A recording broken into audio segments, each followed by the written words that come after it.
Soyayyata fita ta biyu. Mun tsaya ne a inda na ɗauki waya na kara ta a kunne. Na yi tsimayen jin sakamakon bincikenka amma sai na ji shiru, shine abin da ta ce a karo na uku. Na amsa mata da cewa a hakikanin gaskiya ba ni da wata alaƙa ta kusa ko ta nesa da wannan namba. To amma me yasa kike min wannan tambaya? Ta ce a'a babu komai, kawai karka damu. To shikenan, kawai shine abin da na ce mata. Na fara shirye-shiryen gintse wayata. Ta ce idan ba za ka damu ba, ni kam dai ina so mu kulla alakar zumunta da kai.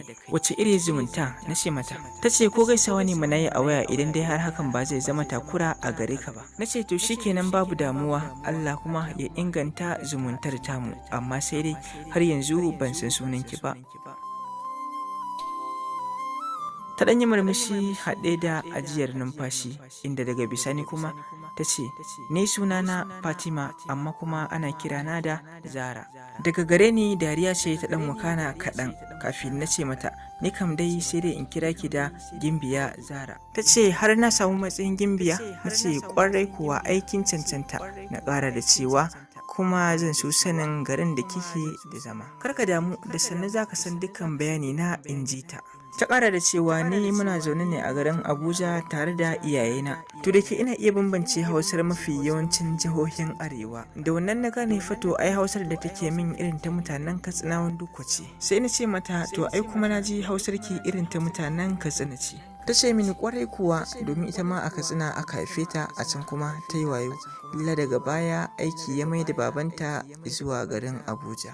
To da kyau, shine abin da na ce mata.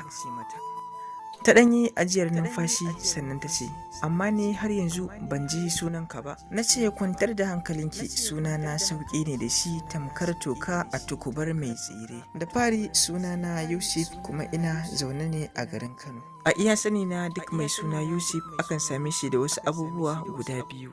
Ta ce na farko yana kasancewa mai farin jini. Haka zalika za ka same shi yana da haƙuri, sannan mafi yawancinsu kyawawa ne. Ni kam na ce wannan dai ra'ayinki ne ba ra'ayina ba.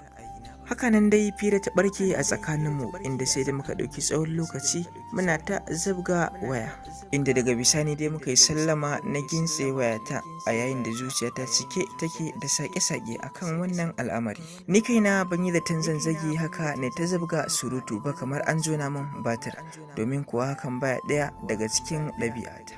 Kuma babban abin da ya fi ban mamakin ma da yake da budurwa ne, domin kuwa ni ko sabgar 'yan matan ma ba na shiga.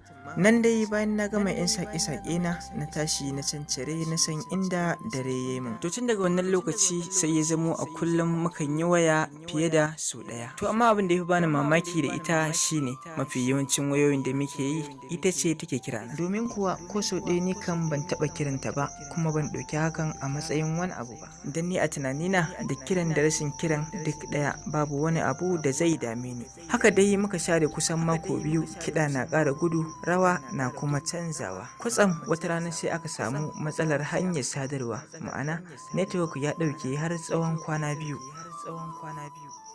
Domin jin ci gaban labarin soyayyata, mu haɗu a kashi na biyu. Za ku samu ci gaban labarin a YouTube channel ɗina ko kuma Telegram da kuma feji na Facebook.